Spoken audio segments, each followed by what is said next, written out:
So very good morning, good evening, good afternoon, whenever you are watching this video. आज we are going to cover cell chapter, है ना? जो कि is going to be beneficial for those who are preparing for CDS और NDA. जो भी CDS और NDA की तैयारी कर रहे हैं उनके लिए ये क्लास बहुत बहुत इंपॉर्टेंट होने वाली है यार।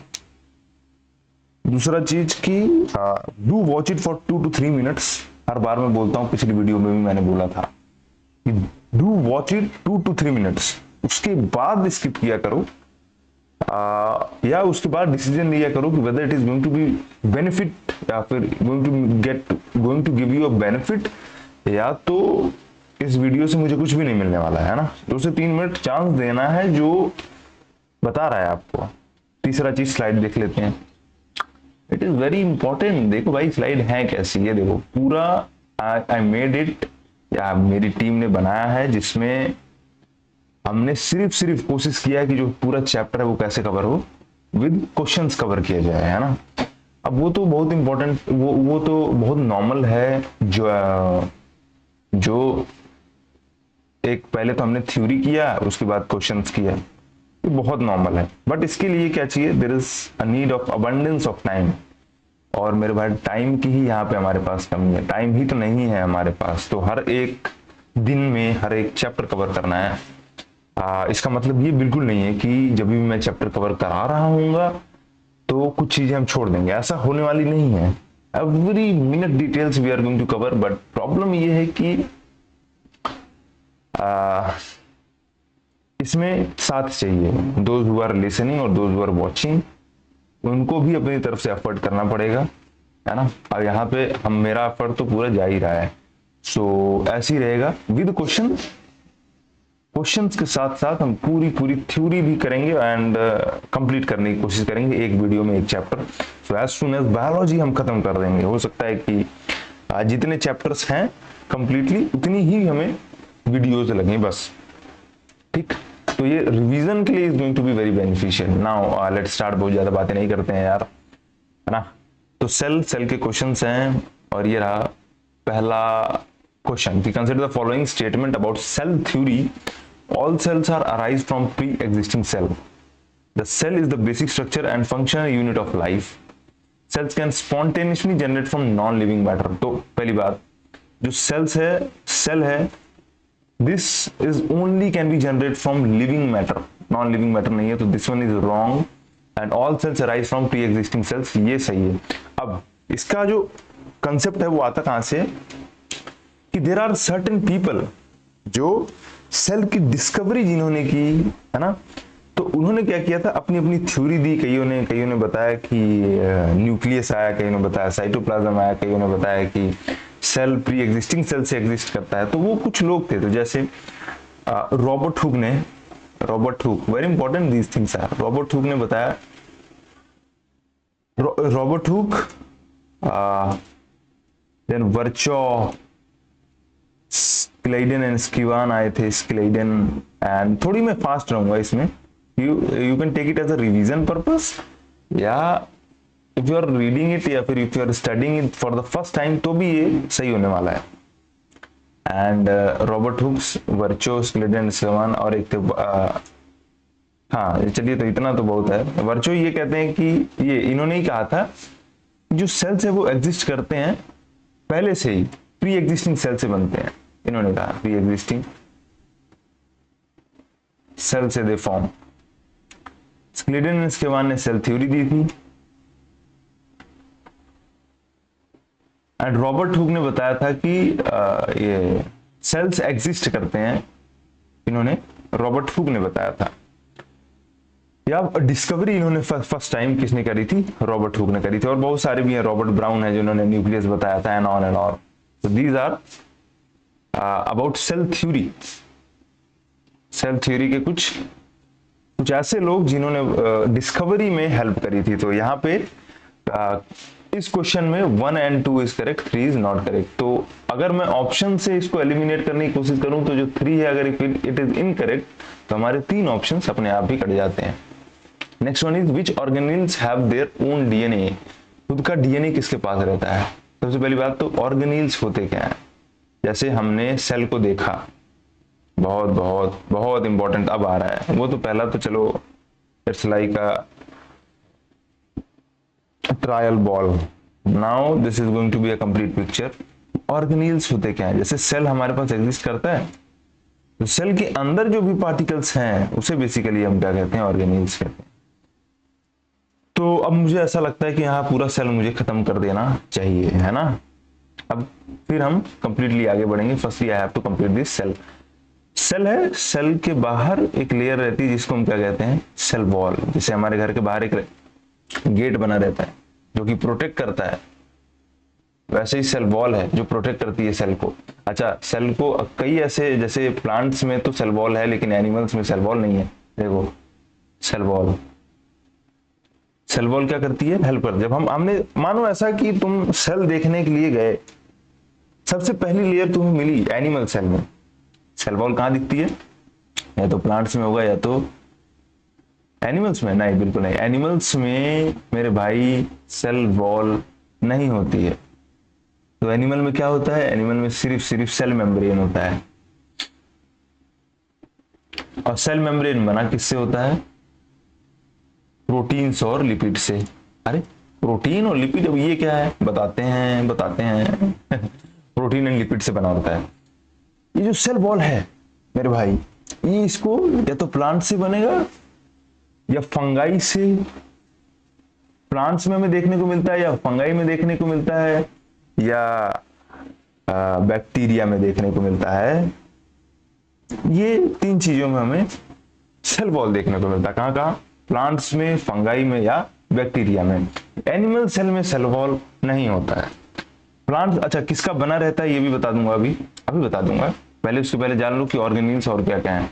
अच्छा, इसके अंदर अभी हम घुसे ही नहीं है तो ऑर्गेनील्स आएंगे कहां से? ये तो जब हमने पहली बार सेल को देखना शुरू किया तो ये हमें दिख रहे हैं क्या? सबसे आउटर लेयर। जब हमने प्लांट सेल को देखा तो सेल वॉल दिखी।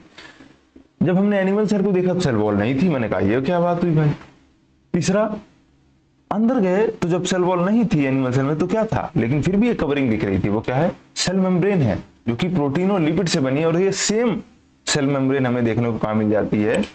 प्लांट सेल में देखने को मिल जाता है। अच्छा एक मिनट, मैं देख लेता हूँ रिकॉर्डिंग वगैरह ऑन है, सही चल रहा है सब कि नहीं। Hello hello hello hello hello hello hello hello hello, हाँ भाई सही है, ठीक है। अब अंदर गए तो हमें क्या मिलता है? एक यहाँ पे एक कंप्लीटली, जब हम अंदर घुसते हैं तभी हमें एक वाटरी सब्सटेंस हमें देखने को मिल जाता है कंप्लीट सेल में, जो कि भरा रहता है। और इसी को हम कहते हैं साइटोप्लाज्म।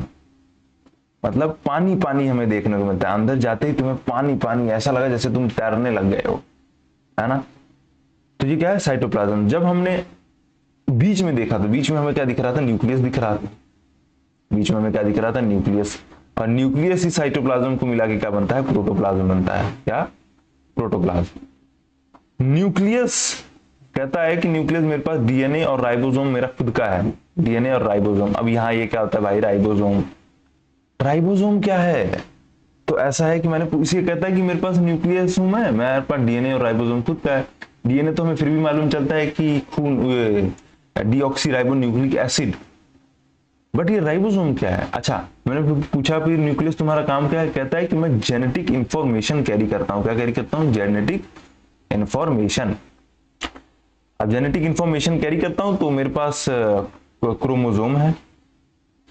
अब क्योंकि मेरे पास क्रोमोसोम है तो क्रोमोसोम थ्रेड लाइक स्ट्रक्चर है। थ्रेड लाइक स्ट्रक्चर है क्रोमोसोम। ये क्या करता है? जेनेटिक इंफॉर्मेशन कैरी करता है। जेनेटिक इंफॉर्मेशन का मतलब है कि जो भी इंफॉर्मेशन, ऐसा नहीं कि सारी, बट कुछ इंफॉर्मेशन पेरेंट से किसमें ट्रांसफर हो जाती है? बच्चों में, चाइल्ड में ट्रांसफर हो जाती है। वो कहां से? वो होता है हमारा न्यूक्लियस की वजह से, है ना। अच्छा, हमने कहा चलो डीएनए से तो हमें ये मालूम चल गया कि भाई तुम जेनेटिक इंफॉर्मेशन कैरी करते हो। क्रोमोसोम है तुम्हारे पास जो कि थ्रेड लाइक स्ट्रक्चर है। अच्छा, क्रोमोसोम का भी टाइप है लेकिन वो बहुत ज्यादा डीप चला जाएगा, तो उसमें जाने की कोशिश थोड़ा कम करते हैं, आगे चलते हैं। तो डीएनए है और राइबोसोम। मैंने कहा राइबोसोम क्या है? फिर तो राइबोसोम ऐसा है तो तुम्हारे बगल में दिख रहा होगा क्या? मैंने कहा, कहते कि यहाँ पे एंडोप्लाज्मिक रेटिकुलम दिख रहा है। मैंने कहा अरे हाँ हाँ हाँ भाई रे, एंडोप्लाज्मिक रेटिकुलम दिख रहा है। कहता बस यही बनाते हैं। तो मैं गया एंडोप्लाज्मिक रेटिकुलम के पास, इसको हम ईआर कहते हैं। तो मैं पूछा भैया कह रहे हैं न्यूक्लियस कि तुम एंडोप्लाज्मिक रेटिकुलम हो, तो कह रहे हैं तो सही कह रहे हैं, कह रहे हैं एंडोप्लाज्मिक रेटिकुलम। मैंने कहा अच्छा तो काम का है तुम्हारा? तो कहता कि ट्रांसफर का काम है। क्या ट्रांसफर का? बस ट्रांसफर का काम है, क्या है ये ना पूछो। कैसे कहां से कहां ट्रांसफर कहते हो? कहता न्यूक्लियस से साइटोप्लाज्म, न्यूक्लियस टू साइटोप्लाज्म, और साइटोप्लाज्म से न्यूक्लियस, न्यूक्लियस से साइटोप्लाज्म और साइटोप्लाज्म से न्यूक्लियस का काम किसका है? ईआर का है, एंडोप्लाज्मिक रेटिकुलम का है। तो मैंने कहा अकेले कर लेते हो यार तुम तो बड़े मतलब है। कहता अकेले नहीं हो पाता है मेरे भाई, ट्रांसफर का काम है, ले आना पड़ता है, ले जाना पड़ता है। तो मैंने 2 मेरे बेटे हैं वो काम करते हैं। मैंने कहा कौन कौन से भाई? कहता रफ एंडोप्लाज्मिक रेटिकुलम और स्मूथ एंडोप्लाज्मिक रेटिकुलम। तो रफ एंडोप्लाज्मिक रेटिकुलम में ये क्या करता है? राइबोसोम बनाता है। क्या बनाता है? राइबोसोम की सिंथेसिस करता है, बनाता है। तो ये जो यहाँ न्यूक्लियस में डीएनए था, राइबोसोम, उसकी सिंथेसिस कौन करता है? Rough endoplasmic reticulum. इसीलिए रफ है क्योंकि राइबोसोम बनाता है। दूसरा स्मूथ एंडोप्लाज्मिक रेटिकुलम, ये क्या करता है? फैट्स और लिपिड्स ये बनाता है, सिंथेसिस करता है और डिटॉक्सिफाई करता है, डिटॉक्सिफाई करता है। जैसे शरीर में कई बार ऐसी हमारी पॉइजनस चीजें जाती हैं, तो उसको डिटॉक्सिफाई करने का काम क्या रहता है? स्मूथ एंडोप्लाज्मिक रेटिकुलम का रहता है।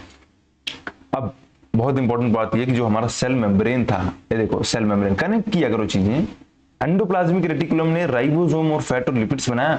जब हमने सेल मेम्ब्रेन देखा तो उसमें भी यही था, प्रोटीन्स और लिपिड्स। और तो ये प्रोटीन्स और लिपिड कहां से आ रहे हैं? एक्चुअल में जब ईआर बनाता है तो इसको यूज करता है सेल मेम्ब्रेन, आउटर लेयर में। अच्छा, राइबोसोम का काम क्या है? राइबोसोम एक्चुअल में प्रोटीन बनाने का काम करता है। क्या? राइबोसोम। तो यहां तक समझ में आया एंडोप्लाज्मिक रेटिकुलम। मैंने कहा भाई बहुत सही यार, बहुत सही, सब कुछ बढ़िया कर रहे हो। जब तुम बना रहे हो तो कोई स्टोर करने वाला भी चाहिए, है ना? मैंने बस रैंडमली ऐसे पूछा। कहता बिल्कुल सही कह रहे हो भाई, तुम कहां से तुम आए हो, हर चीज जानते हो थोड़ा थोड़ा हमारे बारे में। अरे कृपा है भगवान की, हम तो क्या ही जानते हैं। तो यहाँ पे कहते भैया हैं हमारे बगल में। कौन? कहते गोलजी भैया, गोलजी अपार्टस। तो गोलजी अपार्टस का काम क्या है? सेल में ही, सेल ऑर्गेनिल ही है। गोल्जी अपार्टस का काम क्या है? गोल्जी अपार्टस का काम है कि पहली बात तो गोल्जी का खुद का डीएनए और खुद का राइबोसोम होता है। अगर मैं ऐसा बोलता हूं तो बिल्कुल गलत है, खुद का डीएनए और खुद का राइबोसोम नहीं होता है गोल्जी अपार्टस के पास। तो ये 1 और 2 इज द आंसर। क्लोरोप्लास्ट में भी क्लोरोप्लास्ट में होता है। क्लोरोप्लास्ट में होता है क्या? क्लोरोप्लास्ट में खुद का डीएनए और राइबोसोम होना मुश्किल है, क्लोरोप्लास्ट में नहीं होता। It's in Golgi. गोल्जी के पास खुद का डीएनए और खुद का राइबोसोम है, लेकिन क्लोरोप्लास्ट में नहीं है। तो answer is going to be 1 और 3, but let us check it out. Chloroplast में है भाई, ठीक। अच्छा, ये अगर हो सकता है, इसमें थोड़ा सा मुझे डाउट है, सेकंड में एक बार चेक भी कर लेना। बाकी we are covering it from here, देख लो। तो गोल्जी अपैरेटस का काम क्या है? Storage and packaging. स्टोरेज करता है और पैक करता है, जो भी ईआर बना रहा है उसको स्टोरेज करेगा, पैक करेगा, और लाइसोसोम का फॉर्मेशन करता है। लाइसोसोम का फॉर्मेशन कौन कर रहा है? गोल्जी कर रहा है। अब लाइसोसोम क्या होता है? देखो, लाइसोसोम प्लांट्स में 90% एरिया कई बार कवर कर जाता है। कुछ प्लांट्स में या मोस्टली प्लांट्स में 90% एरिया कवर कर रहा है, और एनिमल्स में नॉर्मल, मतलब बहुत ज्यादा बड़ा नहीं रहता है, स्मॉल इन स्ट्रक्चर रहता है। प्रोवाइड क्या करता है? रिजिडिटी या टफनेस प्रोवाइड करता है। अब प्लांट्स को तो रिजिडिटी चाहिए, but animals are because flexible, इसलिए इतना एनिमल्स में इसको ढूंढना मुश्किल है, मतलब नॉर्मल है ये, as like other organelles. Lysosome अंदर वन इज, अच्छा लाइसोसोम हो गया। तो हमने कहा वाओ, आगे बढ़े जब हम, तो हमें मिला क्लोरोप्लास्ट मिला हमें। जब क्लोरोप्लास्ट मिला तो मैंने पूछा भाई क्या काम है क्लोरोप्लास्ट आपका? क्या कहते पता है? भाई साहब कहते कि मेरा काम है टू प्रोवाइड कलर तो मैंने कहा अपने यार तो शरीर में तो कोई कलर ना दिख रहा है, हरा हरा लाल पीला नीला। कहता इसीलिए मैं एनिमल सेल में नहीं हूं, एनिमल सेल में नहीं हूं, मैं सिर्फ प्लांट सेल में हूं, मैं सिर्फ कहां हूं, प्लांट सेल में हूं। तो this is what it is, this is what is chloroplast. अरे क्लोरोप्लास्ट में था यार कि वो था क्लोरो, क्योंकि क्लोरो, क्रोमो और इलायो है, तो क्लोरोप्लास्ट तो उसमें है ना। तो ये क्लोरोप्लास्ट एक्चुअल में है सेल ऑर्गेनिल, बट किसी के अंदर अंदर में आता है ये।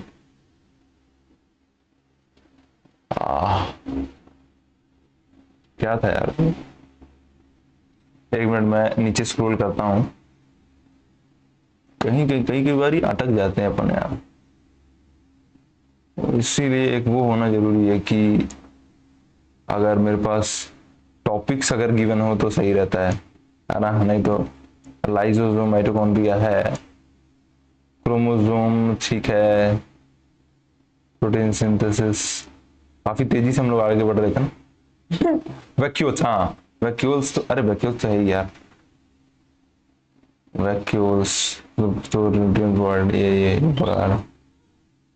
प्रोटीन्स, क्लोरोफिल, क्लोरो, हाँ यस क्लोरोफिल इट इज। मैं क्रोमोप्लास्ट कह रहा हूं मेरे भाई, क्लोरो, देखो क्लोरोप्लास्ट जो है वो है, लेकिन वो क्लोरोफिल के अंदर है। क्लोरोफिल से जब पूछा गया तुम क्या करते हो, क्लोरोफिल से जब पूछा गया तुम क्या करते हो, तो कहता है कि कलर प्रोवाइड करता हूं, है ना। अब क्लोरोफिल में ही सब टाइप्स हैं, उसमें आता है क्रोमोप्लास्ट। यही तो यार मैं सोचूं कैसे हो सकता है क्रोमोप्लास्ट, क्रोमो, क्लोरो और इलायो, क्लोमो, क्लोरो और इलायोप्लास्ट, इलायोप्लास्ट, क्रोमोप्लास्ट, क्लोरोप्लास्ट और इलायोप्लास्ट। तो क्रोमोप्लास्ट जो है वो क्या करता है, कलर प्रोवाइड करता है या फोटोसिंथेसिस में मदद करता है। क्रोमोप्लास्ट इसमें हेल्प करता है, फोटोसिंथेसिस में हेल्प करता है प्लांट्स में।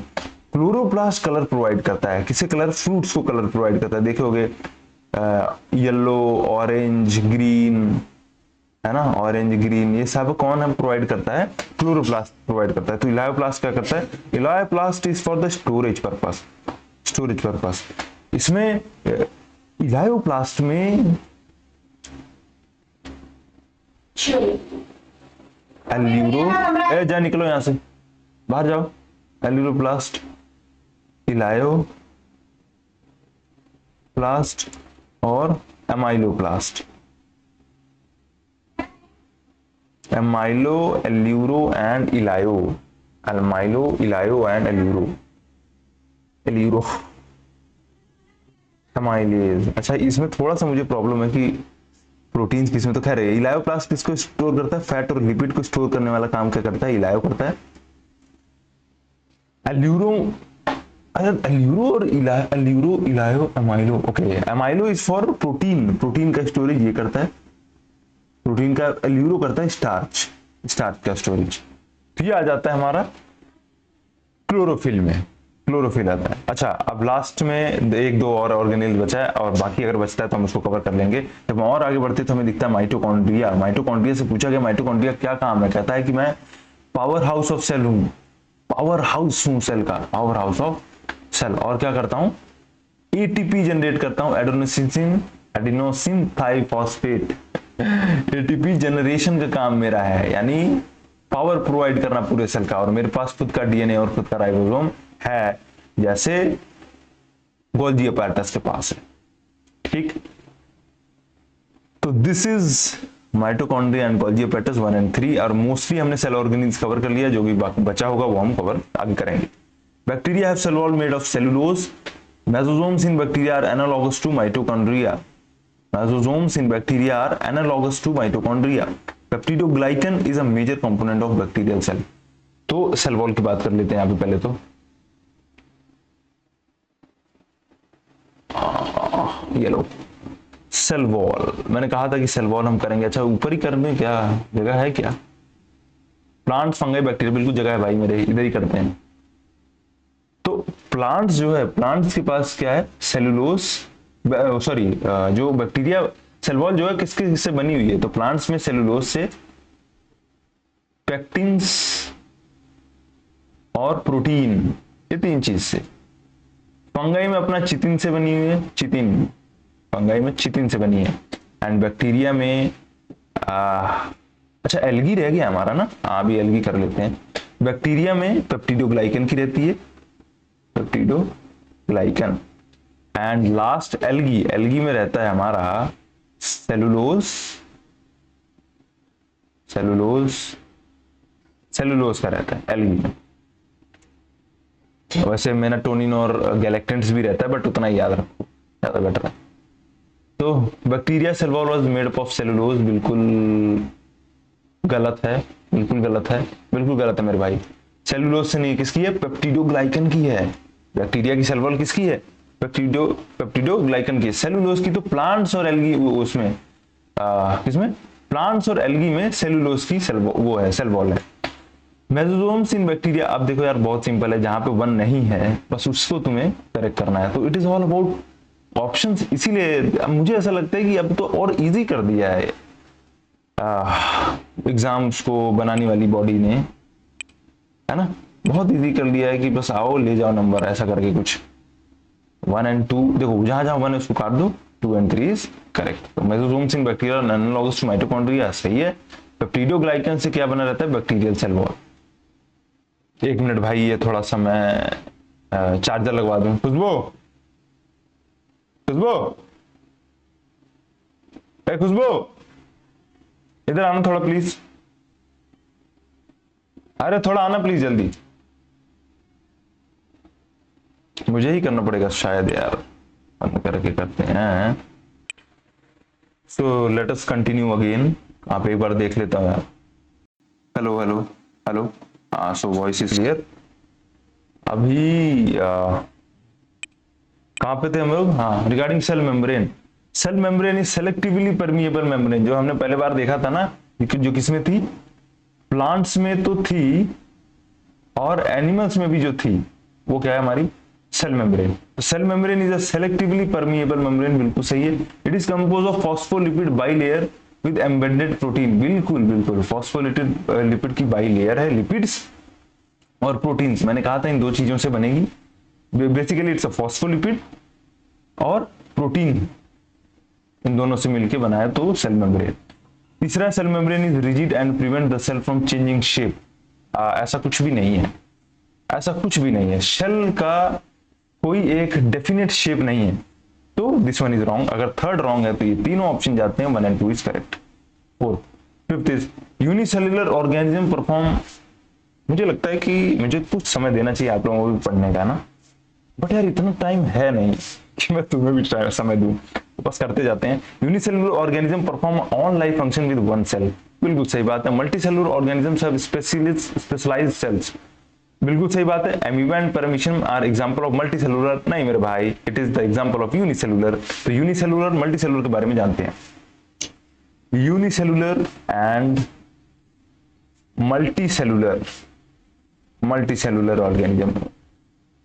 मुझे ऐसा लगता है मैक्सिमम जो टॉपिक्स है ना वो बता ही देते हैं खुद से। जैसे अगर मैं यूनिसेल्युलर की बात करूं तो ये खुद से बता रहा है कि ये रिलेटेड टू सर्टेन सेल की बात है, सेल की बात है ना। तो अगर हम टॉपिक को ही ध्यान से समझें तो मोस्टली हमारा जो टॉपिक अंदर है क्या वो पता चल जाता है। तो यूनिसेल्युलर मतलब single cell, single cell. Multi मतलब मोर देन वन या मल्टीपल सेल।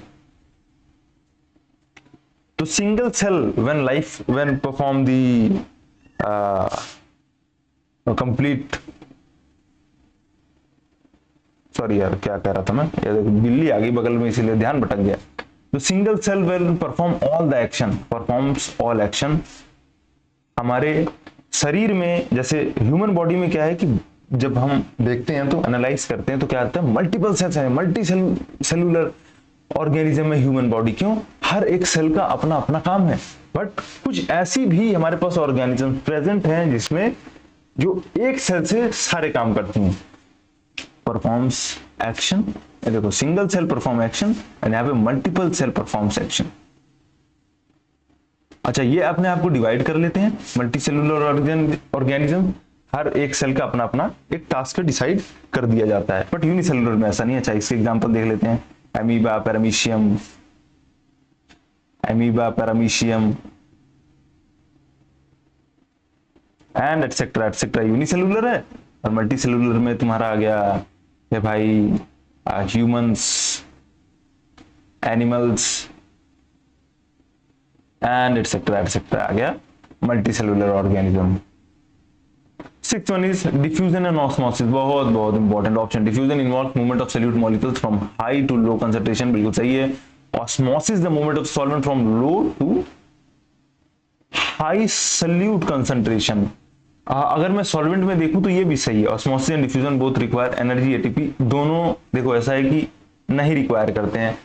जो ऑस्मोसिस है वो तो करता है एक केस में, बट डिफ्यूजन बिल्कुल नहीं करता है। क्यों, मैं बताता हूं। अब देखो डिफ्यूजन होता क्या है, काफी फास्ट हम कर रहे हैं भाई, मजा आ रहा होगा तुम्हें, मुझे लगता है पिक्चर की तरह चल रही होगी चीजें, पढ़ते रहो बस पढ़ते रहो। डिफ्यूजन और ऑस्मोसिस इट्स लाइक रिवीजन भाई। डिफ्यूजन मतलब जब मूवमेंट होती है पार्टिकल की, पार्टिकल्स की मूवमेंट होगी कहां से कहां, हाई कंसंट्रेशन से लो कंसंट्रेशन की तरफ। अब हाई कंसंट्रेशन से लो मतलब, अब मानो ये पहाड़ है, इसका हाई कंसंट्रेशन ये रहा पीक, और लो कंसंट्रेशन ये रहा। तो अगर मैं यहां से, अब मैं यहां खड़ा हूं और यहां से मैंने पत्थर फेंका, कहां जाएगा, नीचे जाएगा ना, है ना।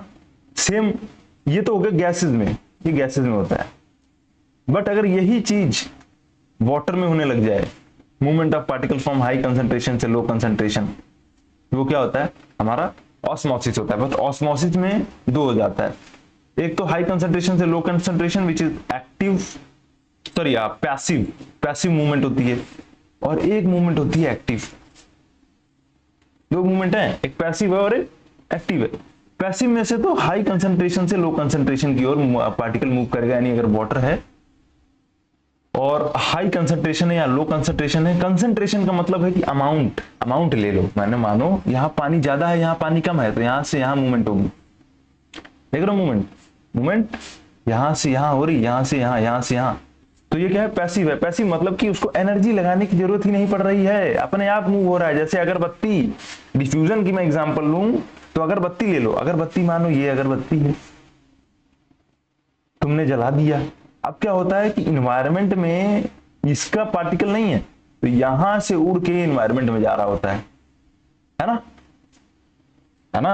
अगरबत्ती का जो धुआं है उठ के कहां जा रहा था, इन्वायरमेंट में। क्यों, इन्वायरमेंट में नहीं है का मतलब है कि लो कंसंट्रेशन है। यहाँ पे तुम्हारे पास अगरबत्ती में हाई कंसंट्रेशन है, तो ये तो गैसेस का हो गया।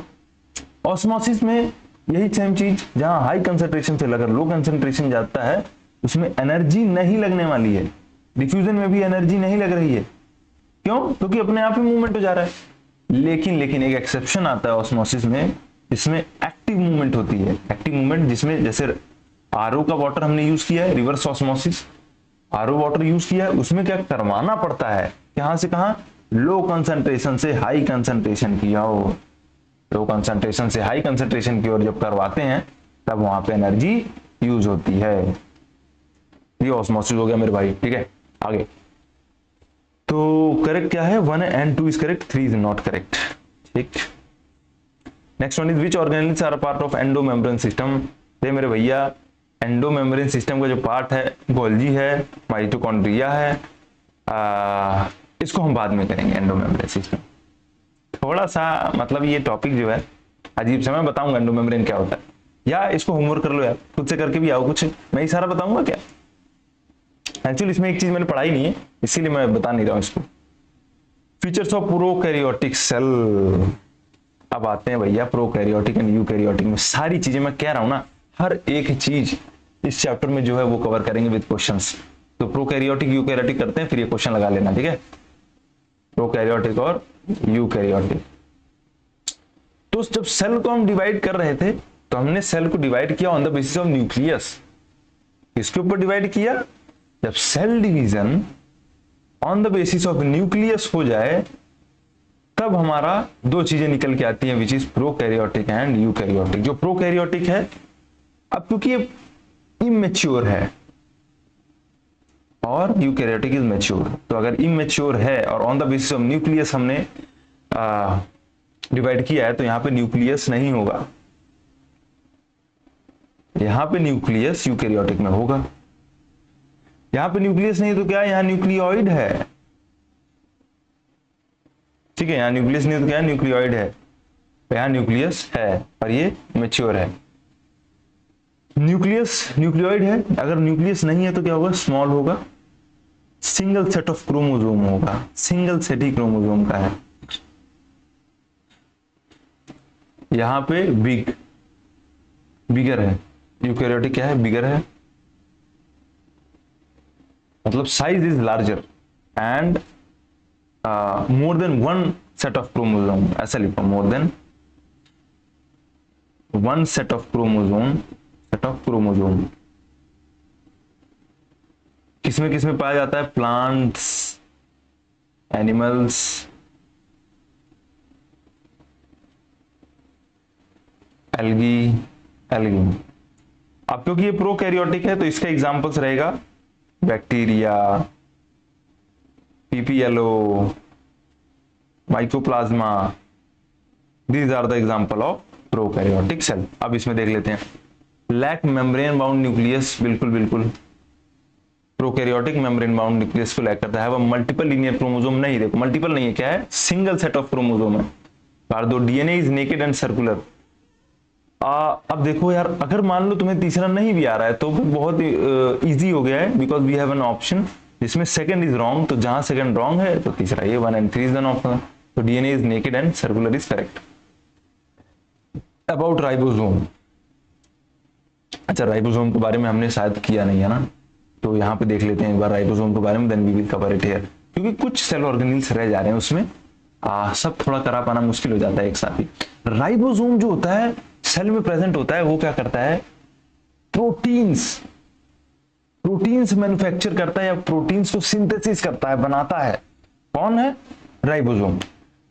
अभी जो राइबोसोम है इसके दो टाइप हैं, एक प्रोकैरियोटिक राइबोसोम है और एक यूकैरियोटिक। और अच्छा हुआ मेरे भाई की राइबोसोम अब आ रहा है, नहीं तो प्रोकैरियोटिक यूकैरियोटिक हमने पढ़ा ही नहीं था। तो प्रोकैरियोटिक राइबोसोम है अगर हमने डिवाइड किया इसको, और एक यूकैरियोटिक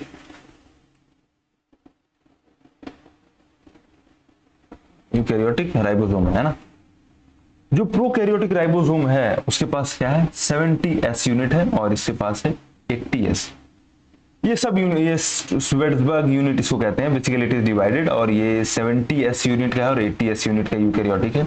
70s है, इसका मतलब है कि 50 और 30 सब यूनिट में बटे हुए हैं, और 80s है 60 और 40। अरे भाई देखो, जिसको समझ में आ रहा है ये बहुत अच्छी बात है, प्रोकैरियोटिक यूकैरियोटिक में डिवाइड है और सब यूनिट्स में ऐसे डिवाइड है, और ये फर्दर मोर डिवीजन, तो बहुत अच्छी बात है। नहीं तो बस इतना याद रखना है कि ribosome is just for making of protein या फिर सिंथेसिस ऑफ प्रोटीन। तो देख लेते हैं, ribosomes are sites of protein synthesis, correct. Ribosomes are membrane bound organelles, बिल्कुल। Both prokaryotic and eukaryotic cells have ribosomes, तो करेक्ट है भाई। ये लो, मिटोसिस एंड मियोसिस, ये हम करेंगे सेल डिवीजन में, which is going to come in अपना टिश्यू वाले में, तो वहां पे इसको कवर कर लेंगे। खैर इसमें मैं एक बार बता देता हूँ, मिटोसिस है जिसमें 2 डॉटर सेल्स होती हैं, मतलब डिवीजन है, division on the basis of chromosome कह लो, है ना, या ऑन द बेसिस ऑफ की, इसीलिए मैं कह रहा हूँ कि we will cover it in a tissues. Division होता है, इसमें 2 डॉटर सेल्स आते हैं और इसमें मियोसिस में 4 आते हैं, 4 डॉटर सेल्स आते हैं, और हैप्लॉइड और डिप्लॉइड भी है, तो we will cover it. About vacuoles, जैसे मैंने कहा था, plant cells have largest central vacuoles, बिल्कुल। वैक्यूल्स क्या होता है, जो कि मोस्टली 90% एरिया कवर कर लेता है और टर्जिडिटी प्रोवाइड करता है या रिजिडिटी प्रोवाइड करता है। Animal cells usually have large vacuoles, नहीं भाई, animal cells have small vacuoles, छोटे होते हैं भैया। Vacuole store nutrients and provide turgidity, तो बिल्कुल सही है, 1 and 3 इज करेक्ट, 2 नहीं है तो काटो पूरा। कंपोनेंट्स ऑफ साइटोस्केलेटन, ये ना जानो तो बेहतर है भाई। माइक्रोट्यूब्यूल्स, माइक्रोफिलामेंट, इंटरमीडिएट फिलामेंट, तीनों होता है। बताऊंगा साइटोस्केलेटन होता क्या है, लेकिन बाद में, दिस इज हाई लेवल, थोड़ा सा ऊंचा लेवल है, हो सकता है ये एग्जाम में आए भी ना साइटोस्केलेटन, और वैसे आता भी नहीं है, तो leave it, which is important I am telling you. और बस इसको नोट कर लेना है कि ये तीन चीजें हैं, माइक्रोट्यूब्यूल, माइक्रोफिलामेंट, इंटरमीडिएट फिलामेंट। और भाई कुछ खुद से भी कर लिया करो यार, जो नहीं कराया जा रहा है उसको खुद से एक बार देखो, सब हम करा दें। गोल्जी अपैरेटस का काम क्या रहता है मेरे भाई? गोल्जी अपैरेटस मैंने बताया था, मॉडिफाइज एंड पैकेज प्रोटीन, बिल्कुल सही है। Made of stacked membrane called cistern, site of ATP synthesis. ATP synthesis की साइट कौन सी हमारी? Mitochondria. Power house of cell, वो एटीपी बनाता है, लेकिन गोल्जी अपैरेटस एटीपी नहीं बनाता है, वो मॉडिफाइंग पैकेजिंग में हेल्प करता है और लाइसोसोम को बनाता है। तो अब गोल्जी में एक चीज रह गया था, एक चीज क्या रह गया था? इसकी स्ट्रक्चर। ये है गोल्जी अपैरेटस हमारा, गोल्जी अपैरेटस। इसकी स्ट्रक्चर में इंपॉर्टेंट बात यह है कि इसमें 2 लेयर होती हैं, देयर आर 2 लेयर्स। तो जो पहली वाली है वो क्या है? Porous. First one is porous and the second one is folded. First one is porous and second one is folded. ठीक, ये रहा Golgi apparatus. 1 and 2 is here and बाकी we will see। Chloroplast, chloroplast मैंने बताया था कि, अरे भाई साहब मुझे लगता है कि मैंने वहां पे थोड़ा सा कुछ तो गड़बड़ कर दिया है। क्लोरोफिल, यहाँ पे एक बार वापस आते हैं यार, we had did something of chlorophyll यहाँ पे कर दिया भाई मैंने, यहीं मैं कंफ्यूज हो रहा था। ये ले भाई, हाँ अब वापस we are going to cover it like this. This is what is chloroplast and chlorophyll यहाँ पे है। तो अगर क्लोरोफिल यहाँ पे है तो गलत हो गया यहाँ पर भी। हाँ, क्लोरोफिल इज फॉर फोटोसिंथेसिस, वापिस से अमेंड कर लेना, चेंज कर लेना। And chromoplast is to provide colour in all. ठीक है, अब ठीक, डाउट आ जाते हैं कहीं, कई बार देख लो क्वेश्चन से कैसे सॉल्व होता है। हैव डबल मेम्ब्रेन, कहाँ की डबल मेम्ब्रेन होती है भाई? कंटेन क्लोरोफिल फॉर फोटोसिंथेसिस, कोई डबल मेम्ब्रेन ना है। Contain chlorophyll for photosynthesis present in animal cell, animal में नहीं होती भाई, डबल मेम्ब्रेन होता है इसमें, मतलब इसमें क्या है? डबल मेम्ब्रेन है। तो 1 and 2 ओनली, 3 इज नॉट। भाई एनिमल सेल में कहां से कलर प्रोवाइड करेगा? कौन सा हम उसमें फ्रूट बनाया जा रहा है? ऐसा कुछ भी नहीं है, है ना। लाइसोसोम कंटेन डाइजेस्टिव एंजाइम, बिल्कुल सही बात है, बिकॉज लाइसोसोम इज, अच्छा लाइसोसोम भी रह गया क्या यार? काफी चीजें छूट जाती हैं। अच्छा, इसीलिए तो क्वेश्चंस हैं। लाइसोसोम्स क्या है? डाइजेस्टिव एंजाइम है ये। क्या तो कहते हैं यार इसको, सुसाइड बैग ऑफ सेल भी कहा जाता है। क्या? सुसाइड बैग ऑफ सेल भी कहा जाता है। Contain digestive enzyme, help digest worn out organelles, बिल्कुल सही है। Commonly present in both plants and animal. तो ऐसा है भैया कि ठीक है चलो दोनों में प्रेजेंट होता है lysosome. ATP production, mitochondria are the power house of the cell, बिल्कुल सही है। ATP is produced by cellular respiration. Yup, Golgi apparatus is site of ATP production, नहीं जी, 1 and 2 ओनली। माइटोकॉन्ड्रिया है ना, गोल्जी थोड़ी है, तो स्टोरेज और मैन्युफैक्चरिंग में मदद करता है। यूकैरियोटिक सेल्स, प्रोकैरियोटिक बाद eukaryotic, have membrane bound nucleus, सही बात है। हैव मल्टीपल लीनियर क्रोमोसोम्स, सही बात है। Divide as rapidly as prokaryotic, नहीं जी, नहीं जी, because it takes time. Prokaryotic पास कुछ भी नहीं है, जल्दी कर लेता है वो 1 and 2। Flagellum in bacteria, bacteria को जानते हैं, ये रहा बैक्टीरिया। एंड बैक्टीरिया की जो सेल वॉल होती है वो किसकी बनी रहती है? पेप्टिडोग्लाइकन की, जैसा कि मैंने पहले भी बता रखा है, पेप्टिडोग्लाइकन का। बैक्टीरिया में ये छोटा सा पार्ट है फ्लैजिलम। फ्लैजिलम ये क्या करता है? मूवमेंट में मदद करता है, जो कि प्रोटीन से बना रहता है, मोटिलिटी में मदद करता है। सारे बैक्टीरिया में प्रेजेंट रहता है फ्लैजिलम मूवमेंट के लिए। Cell gains water and swells. Okay, अब देखो सोल्यूशन आते हैं 3 टाइप के। देखो ऐसे ही हम फास्टली कवर करेंगे पूरा चैप्टर, फास्ट तरीके से। हाइपोटोनिक, हाइपरटोनिक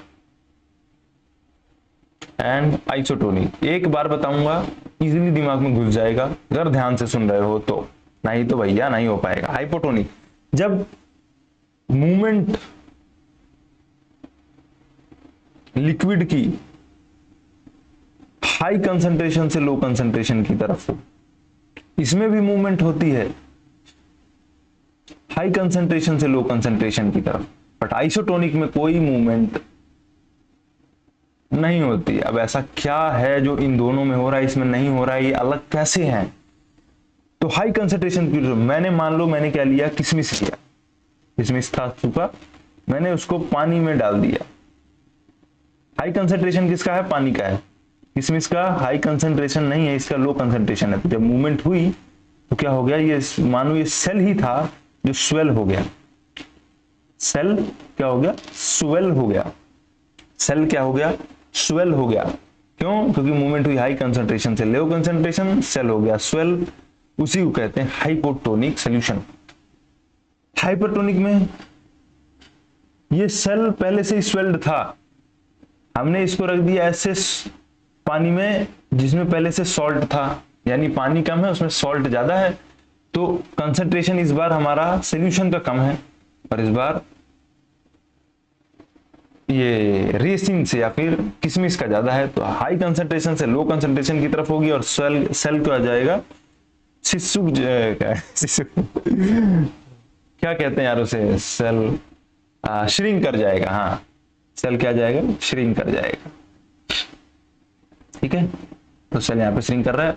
और आइसोटोनिक में दोनों तरफ बराबर है, पानी भी है और सेल स्वेल भी है, तो कोई भी मूवमेंट नहीं होगी। ठीक, तो क्या cell loses water and shrink. Hypotonic में लूज नहीं करता है, गेन करता है। सेल साइज रिमेन सेम, ऐसा नहीं है, वन ओनली। अबाउट क्रोमोजोम, अब देखो क्रोमोजोम, क्रोमोजोम ऐसा है थ्रेड लाइक स्ट्रक्चर है। वैसे मैंने बताया है उसमें, chromosomes are visible only during cell division, composed of DNA and protein, बिल्कुल सही है। Genes are functional segments of DNA, बिल्कुल बिल्कुल फंक्शनल सेगमेंट्स ही हैं जीन्स डीएनए का। Chromosomes are visible and only during cell division. हाँ जी, तीनों इज करेक्ट। तो ये रहा आपका टॉपिक एंड आई थिंक मैंने सेल चैप्टर को पूरा कवर किया है एक तरफ से, कुछ भी हमने यहाँ पे छोड़ा नहीं है। एक बार और वापस देख लेते हैं एज अ रिवीजन पर्पस, है ना, रिवीजन के लिए भैया। सबसे पहले तो हमने जाना कि सेल्स को डिस्कवर किसने किया। सेल्स को डिस्कवर किया गया रॉबर्ट हुक के द्वारा। देन वर्च्यू आए जो कहते हैं प्री एग्जिस्टिंग है, पहले से ही, है ना, सेल्स एग्जिस्ट करते हैं। ये कुछ लोग आए जिन्होंने सेल के बारे में बताया। फिर हमने जाना सेल ऑर्गेनील्स के बारे में, बहुत सारी चीजें जानी। इसमें मैं हाईलाइट कर देता हूं कि which are your cell organelles. थोड़ा मुश्किल है, पहले तो सेल में, अरे कलर भी बहुत तगड़ा ले लिया भाई मैंने। चलो खैर, you can obviously you can identify it जब अगर पढ़ोगे, अगर नोट्स बनाओगे तो सेल ऑर्गेनील्स आई। फिर बैक्टीरिया के बारे में हमने जाना, सेल मेम्ब्रेन के बारे में, यूनिसेलुलर मल्टीसेलुलर देखा, डिफ्यूजन ऑस्मोसिस देखा है, प्रोकैरियोटिक यूकैरियोटिक देखा है।